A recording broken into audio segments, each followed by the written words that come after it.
По неканонското укинување на Охридската архиепископија во 1767 година од страна на султанот Мустафа III, диецезата на Охридската архиепископија потпаднала под јурисдикција на Цариградската патријаршија.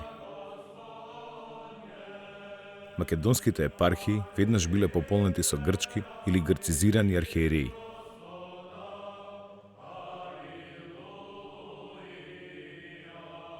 Една од целите на Цариградската патријаршија била да го наметне грчкиот јазик и култура на граѓанството кое во Македонија се уште било во повој и кое во иднина би било предводник на еленизацијата во Македонија.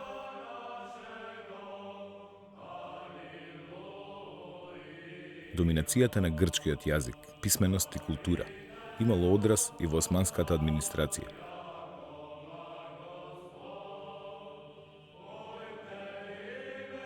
Османлиските власти верата ја поистоветувале со етносот.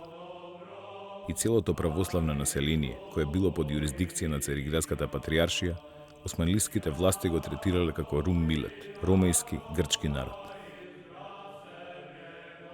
Ваквите односи ќе имаат особено негативни последици кон крајот на 19-тиот и почетокот на 20-тиот век во Македонија, во екот на жестоките борби меѓу пропагандите.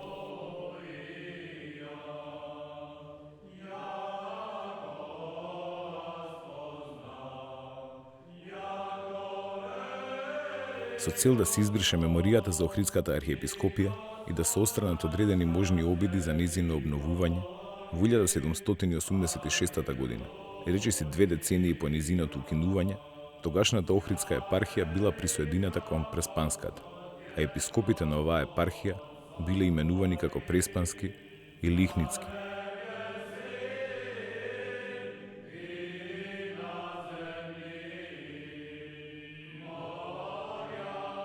Истовремено, со јакнењето на економските позиции на македонското граѓанство во првата половина на 19-тиот век, се засилувало и тежнението за отфрлање на јурисдикцијата на Цариградската патријаршија.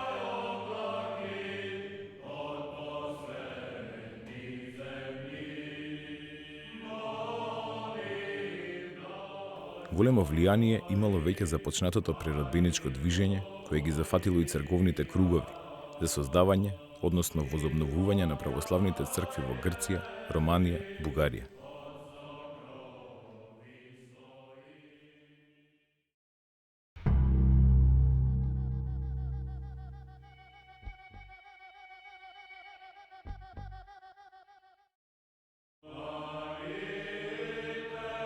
Меѓу првите црковни општини во Македонија, кои пружили отпор на Цариградската патријаршија, била Скопската општина. Скопските првенци успеале за само една деценија да сменат и протераат неколкумина грчки митрополити. Токму затоа, новиот скопски митрополит Гаврил, испратен од Цариград во 1832 година, дозволил на богослужбите да се употребува црковнославенскиот јазик. Според спомените на митрополитот Натанаел Кучевишки, митрополитот при посета на манастирот во село Кучевиште изразил желба да соработува со местното население и првенците и да ги почитува местните обичаи. Во негово време, Скопската црковна училишна општина речиси без тешкоти успеала да подигне нова соборна црква во градот, црквата Света Богородица, во 1835 година, како и да отвори училиште во 1836, односно 37 година. И во другите делови на Македонија, во 30-тите години на 19-тиот век, дошло до отворени судири меѓу македонското население и патријаршиските архиереи.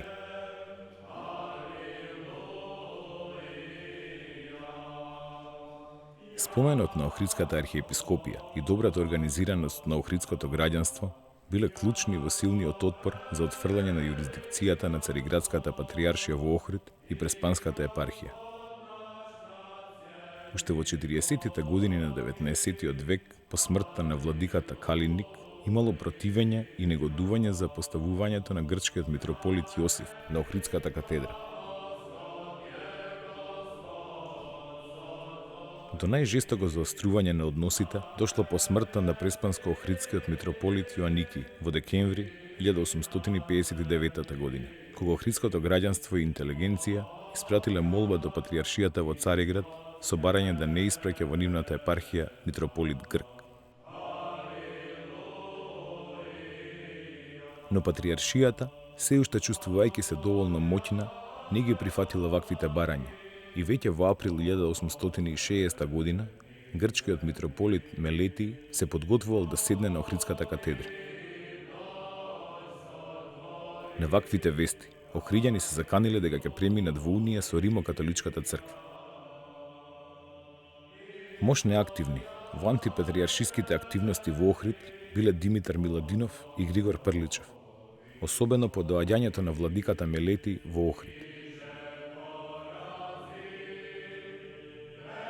Делувајќи против политиката на Цариград, првенците во август 1869 година издействувале основање на нова црковна училишна општина, чија власт целосно ја превзело македонското граѓанство.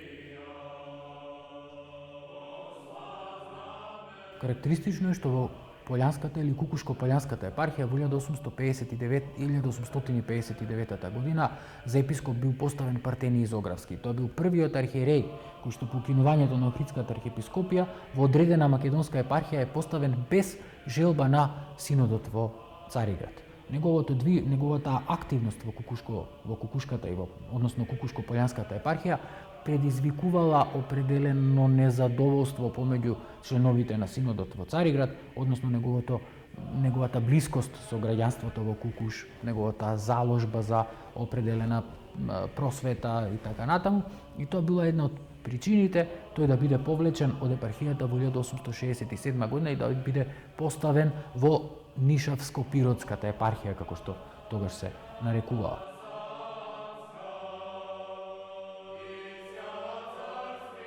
Црковно-просветното движење во Дебарската епархија започнало во 60-тите години на 19-тиот век, кога во градот Дебар била основана црковно-училишна општина. Во септември 1863 година испратила писмо до Високата порта во Цариград со молба за народна епархија. Молбата била подпишана од представници од црковните општини, каде имало поголем број на македонско православно население, како Дебар, Галичник, Лазарополе, Росоки и други.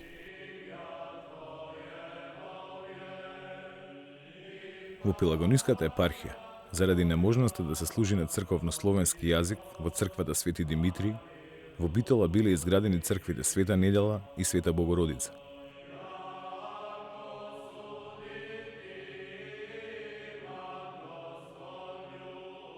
Во Битола особено била силна патриаршиската струја се до Балканските војни.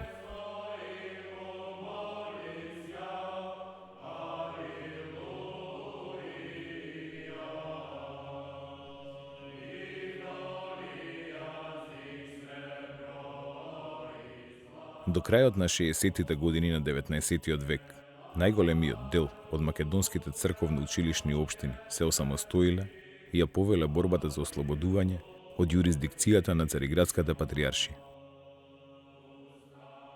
Целта била да се возобнови Охридската архиепископија, но поради делување на повеќе внатрешни и надворешни фактори, тоа било особено тешко да се постигне. Еден од најсмелите борци за обновување на Охридската архиепископија Григор Прличев, по повод 100 годишнината од незиното укинување, одржал повеќе беседи за обновување на архиепископијата, истакнувајќи меѓу народот патриканата наша да воскресне.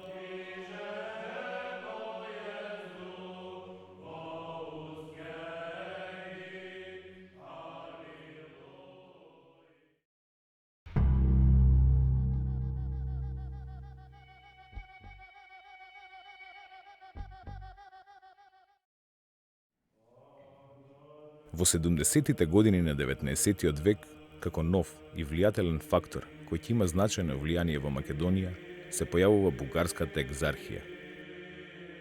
Со самиот акт за основање на екзархијата, со дозвола на султанот во февруари 1870 година, Велешката епархија представувала составен дел од неа.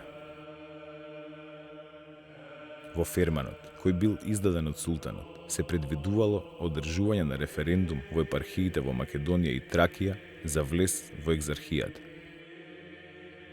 Доколку 2/3 од жителите би се изјасниле за приклучување, би се назначил екзархиски владика. Ова било искористено, да кажеме, од дел од македонското граѓанство како една опција да можат полесно да се ослободат од влијанието на Цариградската патриаршија. Па така најпрвин вакви успешни референдуми имало во Скопје, Охрид, а уште со основањето на екзархијата во 1870 година било предвидено Велес, односно Велешката епархија да биде под юрисдикција, односно бугарската екзархија да има юрисдикција на територијата на Велешката епархија. Меѓутоа, и самата Порта, значи османлиската власт, имала определени политичко влијание тука, па таа дозволувала или не дозволувала на територијата на Македонија во определени епархии да бидат поставени екзархиски митрополити. Под влијание на руската дипломатија било и поставувањето на екзархискиот митрополит Теодосиј Гологанов, кој во 1890 година дошол во Скопје.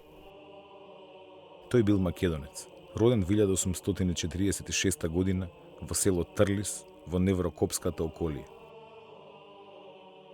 Веднаш по доаѓањето, Теодосиј ги сменил директорите, учителите и председателите во црковно-училишните општини и на нивно место поставувал луѓе во кои имал доверба. Постепено, тој почнал да се спротивставува и на одредени одлуки на екзархијата кои се однесувале на Скопската епархија.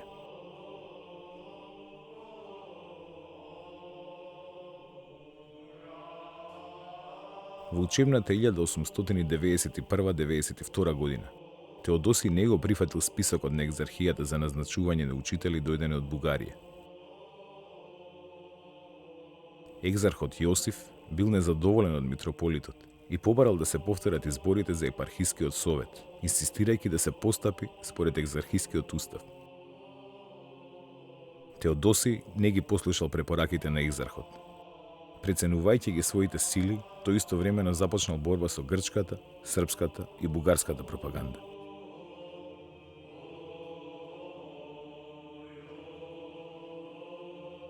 На почетокот на јуни 1891 година, екзархот Јосиф му упатил покана на митрополитот Теодосиј да дојде во Цариград и да даде објаснение за своите постапки. Митрополитот не се одзвал на поканите на екзархот и го информирал дека во иднина Скопската епархија ќе употребува своји формулари за документи наместо екзархиските. По ова, митрополитот Теодосиј ги прекинал врските со екзархијата.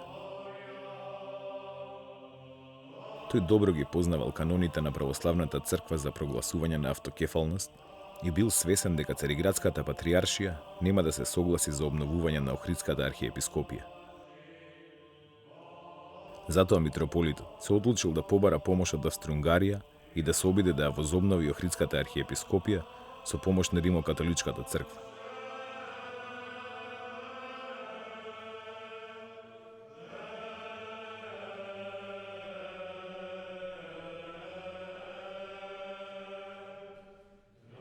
На почетокот на декември 1891 година во Скопската митрополија се одржала средба меѓу митрополитот Теодосиј, австро-унгарскиот конзул во Скопје Шмукер и со апостолскиот нунци од Цариград Аугусто Бонети.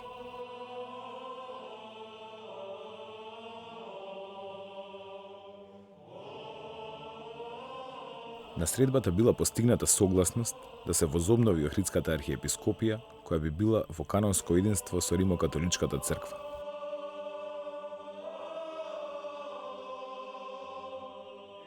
Се одлучило начело на црквата да застане митрополитот Теодосиј, повисокиот и понискиот свештенички клер да биде родом од Македонија. Границите на Охридската архиепископија да се поклопуваат со границите на Македонија. Католичките мисионери да не се мешаат во внатрешниот живот на архиепископијата. Сепак, обидот пропаднал. Со енергична акција на екзархијата и со помош на османлиските власти, митрополитот Теодосиј бил спроведен во Цариград, а веќе во февруари 1892 година на неговото место бил избран друг архиереј. Против смената на митрополитот Теодосиј имало бројни протести, но тие не вродиле со плод.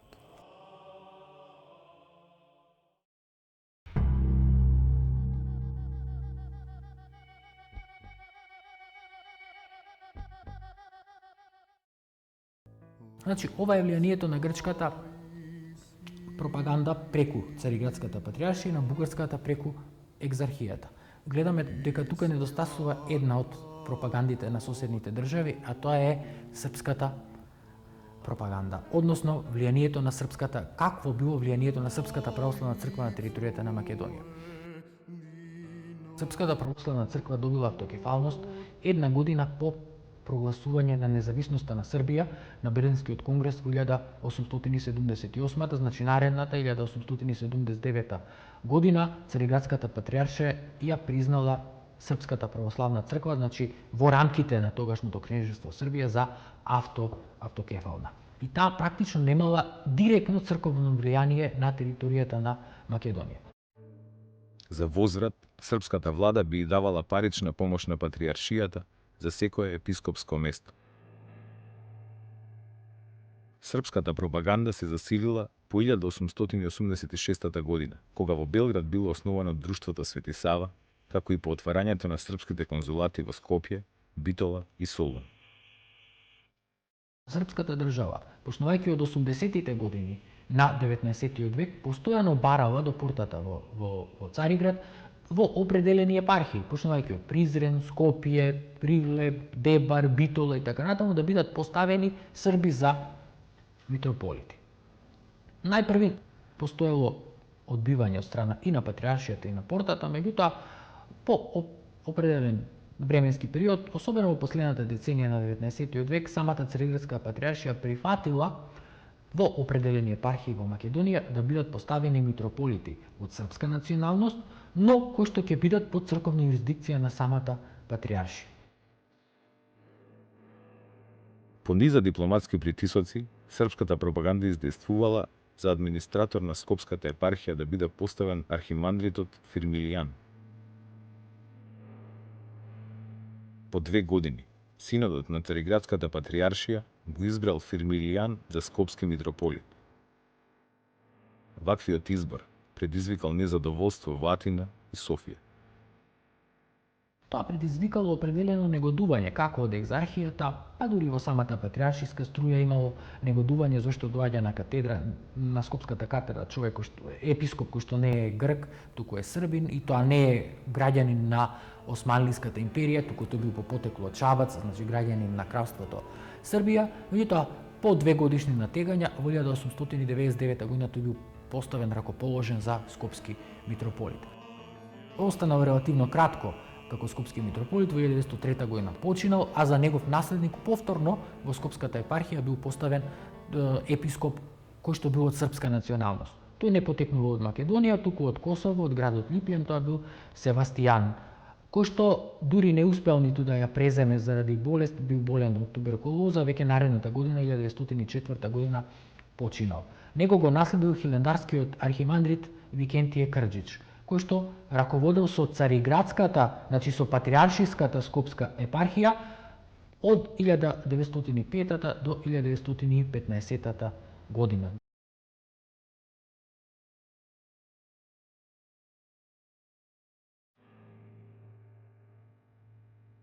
Србија барала од османлиските власти и во Велес за митрополит да биде поставен архиереј од српска националност.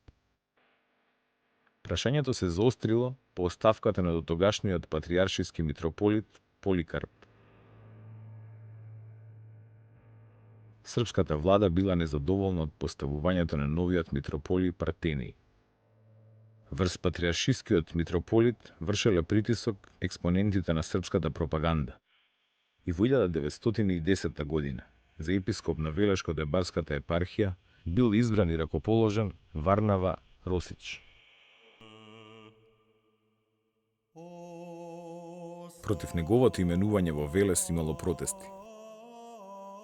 По повлекувањето на српската војска во 1915 година од овој простор, повлекувањето преку Албанија и стационирањето во Грција, тој се повлекува заедно со војската, а по пробивот на Македонскиот фронт во 1918 година тој се враќа на овој простор и е надлежен за епархиите на територијата на Македонија. Потоа е поставен за скопски митрополит, а 1930 година е избран и за српски патриарх.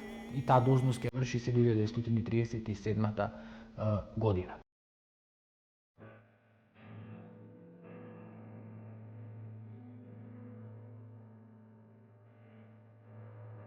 Кон крајот на 19-тиот и почетокот на 20-тиот век на територијата на Македонија се одвивала жестока борба на соседните пропаганди.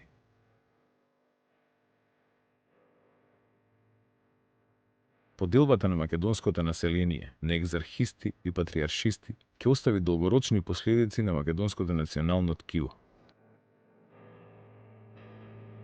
До судири на теренот доаѓало меѓу екзархистите и патриаршистите на српска или грчка страна. Имало и примери на физички пресметки меѓу македонското граѓанство за владење над одредена црква или училиште.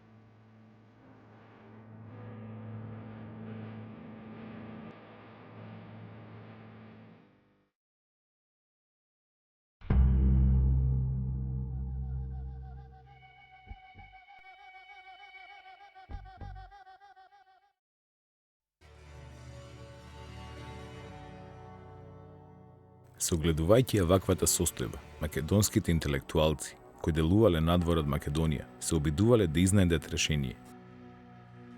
Во корпусот на националното било и решавањето на црковното прашање во Македонија. Во 1902 година, во Петроград, било основано Македонското научно-литературно другарство на чело со Димитрија Чуповски.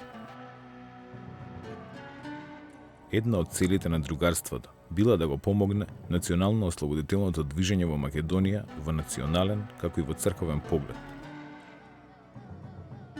Во својата програма се залагале за извојување на политичка автономија на Македонија, најпрвин во рамките на Османска Турција и во заобновување на Охридската архиепископија како македонска православна црква. Во овој контекст е и дејноста на Крсте Петков Мисирков, кој во своето дело за македонските работи се осврнал и на црковното прашање во Македонија, барајќи го решението во автокефалната Охридска архиепископија.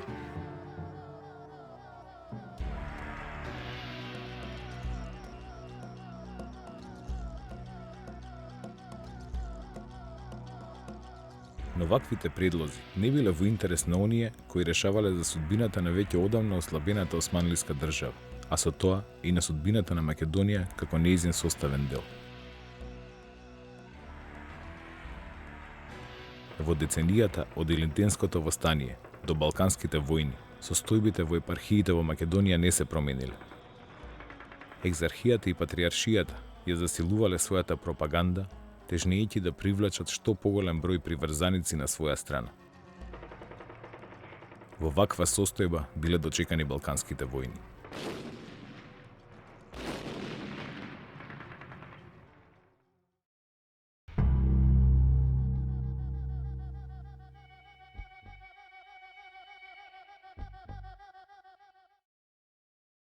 Во октомври 1912 година започнала првата Балканска војна, а територијата на Македонија била окупирана од војските на Грција, Србија и Бугарија. Во втората Балканска војна, довчерашните сојузници војувале за контрола на што поголем дел од Македонија. Војните имале директно влијание и врз црковните прилики во македонските епархии.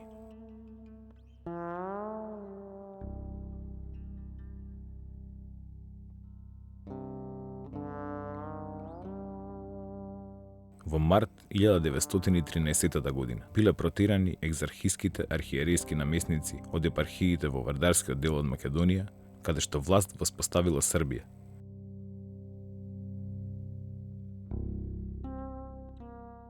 До тогашните екзархиски митрополии Охридска, Битолска, Велешка, Дебарска и Скопска преминале под власта на Српската православна црква. Епархиите во егејскиот дел на Македонија преминале во управа на Грчката православна црква. Уште во 1914 година Кралството Србија започнало преговори со Цариградската патриаршија за добивање на канонска юрисдикција на териториите кои што по 1912 и влегоа во рамките на територијата на Кралството Србија. Тоа беа Македонија, Косово, просторот на поранешниот Новопазарски Санџак, со цел да влезат официјално во рамките на Српската православна црква. Меѓутоа, овие преговори беа прекинати заради почетокот на Првата светска војна.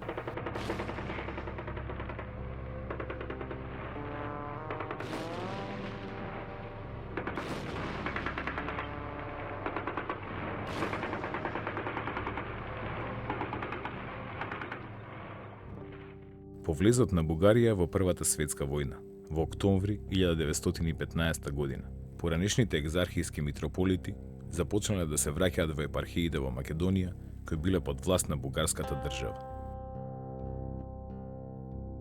Но во септември 1918 година, силите на Антантата го пробиле Македонскиот фронт, а српските војски повторно ја воспоставиле српската власт во Вардарска Македонија. Екзархиските митрополити со повлекување на бугарската војска се повлекле во Софија.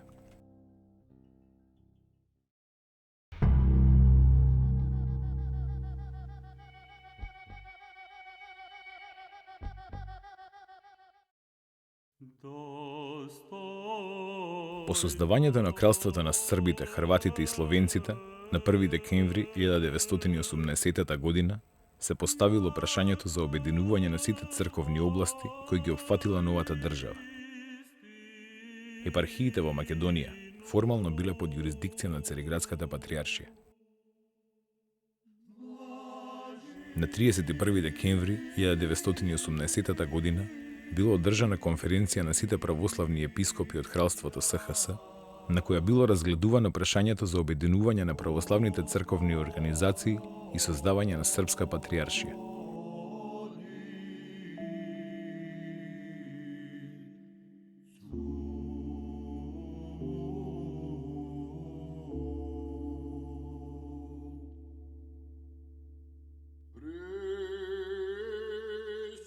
Прашањето за начинот на отстапување на епархиите, кои биле под јурисдикција на Цариградската патријаршија на Српската православна црква, било предмет на преговори меѓу државно-црковната делегација на кралството СХС и делегатите на Светиот Синод на Цариградската патријаршија. Долго време се одвивале овие преговори и конечно во 1922 година по изборот на Цариградскиот патријарх Мелетий IV бил донесен патријаршиски акт Томос, со кој што овие епархии од Цариградската се ставаат под јурисдикција на Српската православна црква. Договор бил постигнат на 18 март 1920 година, а наредниот ден Светиот Синод на Цариградската патријаршија со одлука одобрил епархиите кои биле под негова јурисдикција, и тоа Рашко-Призренската, Скопската, Велешко-Дебарската, Пелагониската, Преспанско-Охридската, дел од митрополијата Воденска, епископијата Полејанско-Дојранска, митрополијата Струмичка, како и митрополиите во Босна и Херцеговина да се присоединат кон новосоздаденото кралство. Со оваа одлука, Цариградската патријаршија прифатила споменатите епархии да се присоединат кон автокефалната обединета српска црква која се конституирала.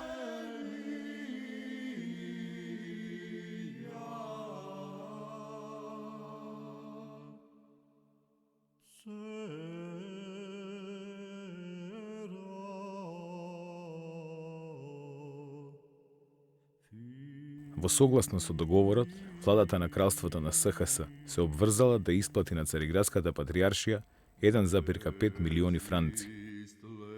Со тоа и формално епархиите во Вардарскиот дел на Македонија потпаднале под јурисдикција на Српската православна црква.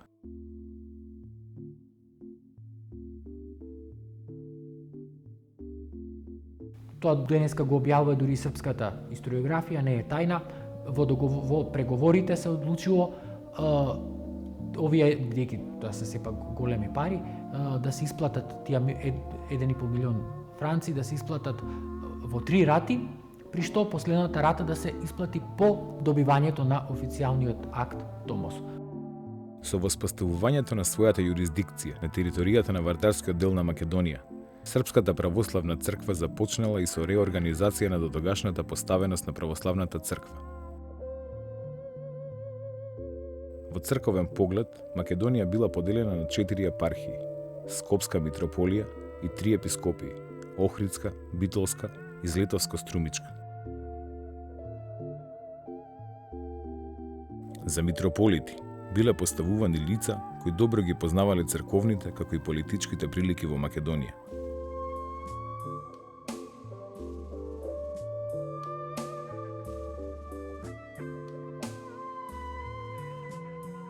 Некои од нив, како скопскиот митрополит Јосиф Цвијович, ќе имаат значајно влијание во решавањето на македонското црковно прашање и во периодот по Втората светска војна.